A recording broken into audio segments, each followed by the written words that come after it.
They gave us the resources to extend welfare support and enhance spending power. For helping me raise government salaries through Joint Resolution number 4, thank you, Congress.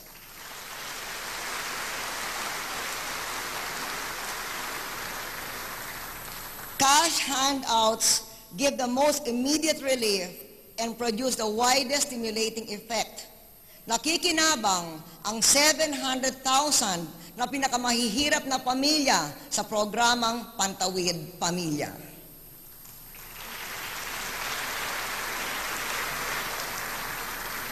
We prioritize projects with the same stimulus effects plus long-term contributions to progress.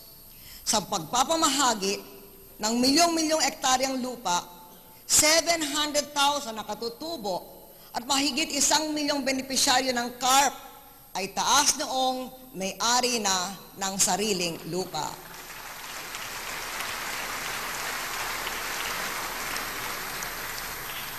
Hinihiling ko sa Kongreso na ipasa agad ang pagpapalawig ng CARP.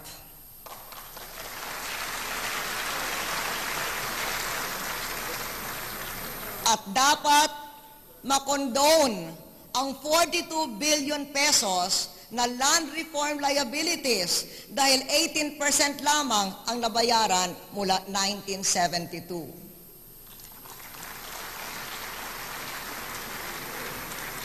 Napapanahon because it will unfreeze the rural property market. Ang mahal kong ama ang nag-emancipate ng mga magsasaka. I-emancipate naman natin ngayon ang titulo.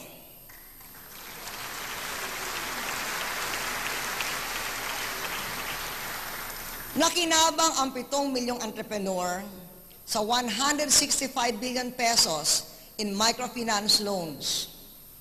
Nakinabang ang 100,000 sa emergency employment ng ating Economic Resiliency Plan.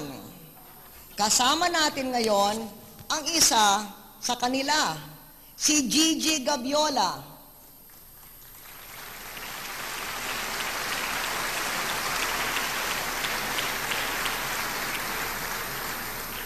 Dating household service worker sa Dubai, ngayon siya ay nagtatrabaho sa Dole.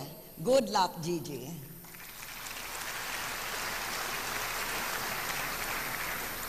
Nakinabang ang 1 milyong pamilya sa programang pabahay at palupa mula Pag-ibig, NHA, Community Mortgage Programs, Certificates of Lot Award, at saka yung inyong Loan Condonation and Restructuring Act. Salamat.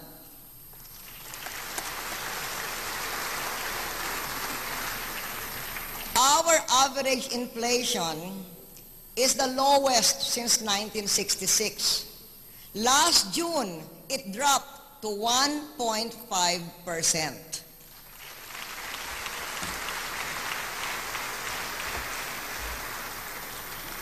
Paano? Proper policies lowered interest rates, which lowered costs to business and consumers. Dahil sa ating mga reforma na kaya nating ibenta ang bigas NFA sa 18.25 per kilo kahit tumaas ang presyo sa labas mula 17.50 hanggang 30 dahil sa kakulangan sa supply sa mundo. Habang sa unang pagkakataon, naitaas ang pamimili ng palay sa mga magsasaka, 17 pesos mula 11 pesos.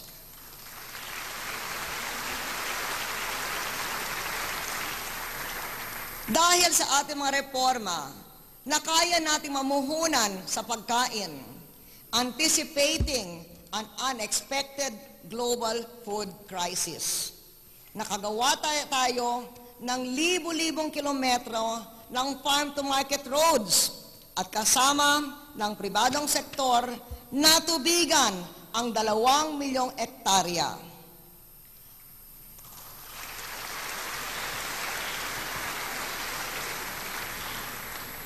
Mga badyaw, gaya ni Tarnati Danawi,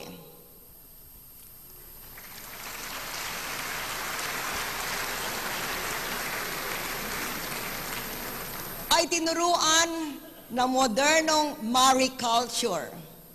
Umabot na sa 180,000 pesos ang kinita niya mula nung nakaraang taon. Congratulations, Tarnati.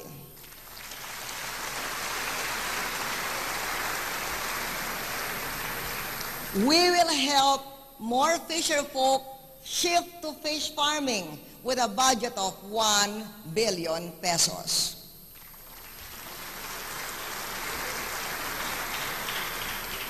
Dahil dumarami na naman daw ang pamilyang nagugutom, mamumuhunan tayo ng panibago sa ating hunger mitigation program na sa nakaraan ay napatunayang mabisa. Tulungan niyo ako dito, Kongreso.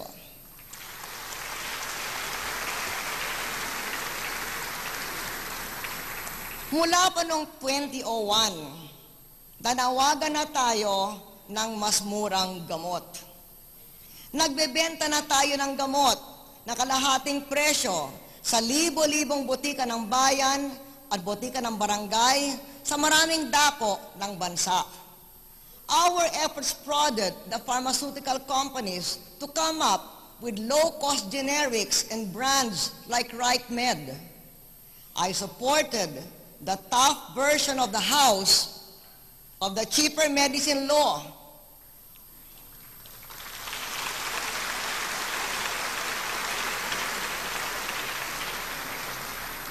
I supported it over the weak version of my critics.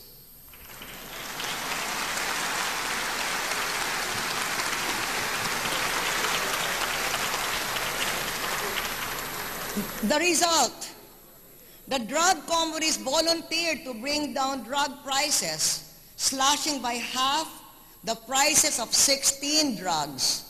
Thank you, Congressman Kua, Alvarez, Biron, Locsin.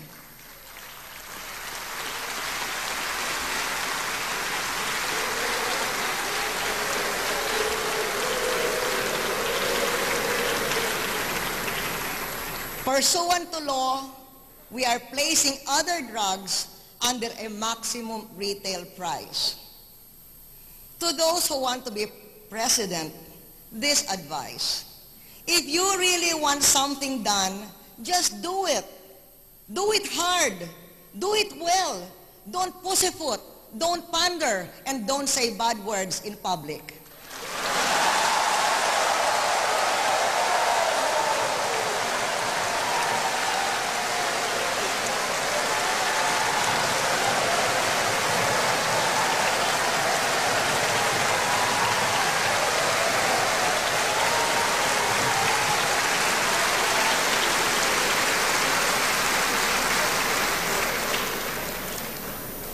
Sa health insurance, sakop na ng 86% ang ating populasyon.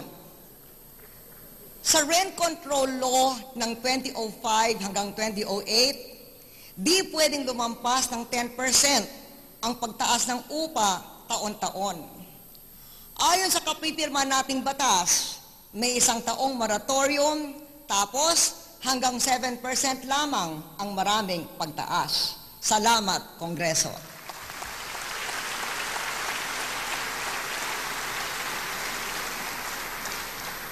Noong 1 taon, nabiyayaan ng tig 500 pesos ang mahigit 7 milyong tahanan bilang pantawid kuryente sa mga small electricity users.